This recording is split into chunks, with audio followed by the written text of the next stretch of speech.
Hello friends, welcome to श्रीव्याज vlog. तर आज आपण बनवणार आहोत झटपट आणि पौष्टिक असं बीटरूट पुलाव. त्यासाठी सर्वप्रथम आपण 1 वाटी तांदूळ स्वच्छ पाण्याने धुवून घेणार आहोत. धुतलेल्या तांदळात पाणी घालून 10 मिनिटे तांदूळ भिजण्यासाठी ठेवणार आहोत.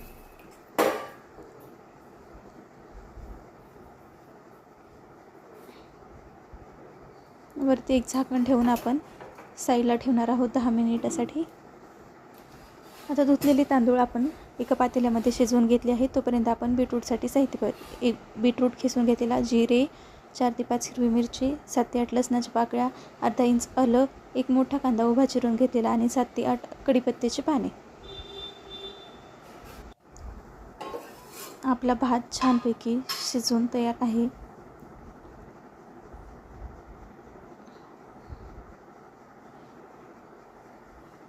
परफेक्ट असा भात शिजलेला आहे आपला.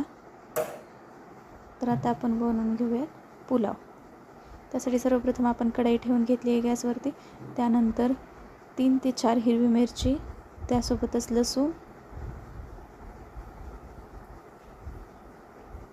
आलं आणि थोडीशी जिरे घालून त्याची आपण पेस्ट बनवून घेणार आहोत.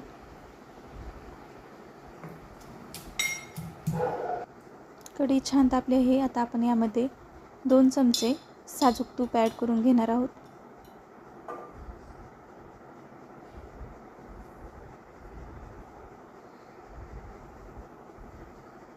तूप छान मेल्ट झालं की मग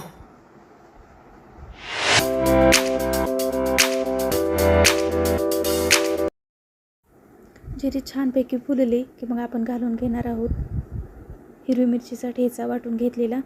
जिरे छानपैकी तडतडत आहेत तर आपण घालून घेणार आहोत हिरवी मिरचीचा ठेचा. गॅसची फ्लेम करून हिरवी मिरचीचा ठेचा 1 मिनिटभर परतून घ्यायचा.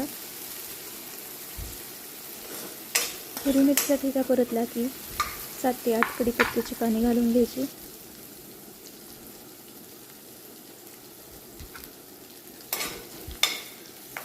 त्यासोबतच उभा कट करून घेतलेला कांदा ॲड करायचा. कांदा 2 ते 3 मिनिटं परतून घ्यायचा.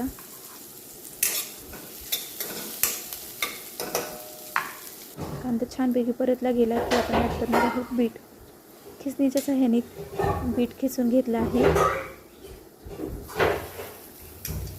इथे आपण अर्ध्यापेक्षा कमी बीट यूज केला आहे, कारण आपली पुलावची क्वांटिटी कमी आहे. एवढं पुरेसं आहे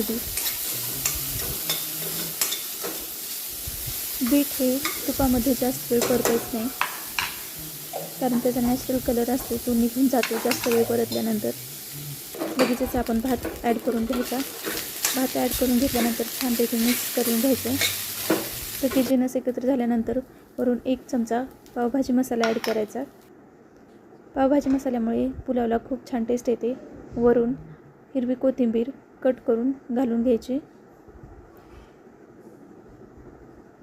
वर झाकून ठेवून 1-5 मिनिट वाफवून घ्यायचा. अशा प्रकारे आपला बीटरूट पुलाव बनवून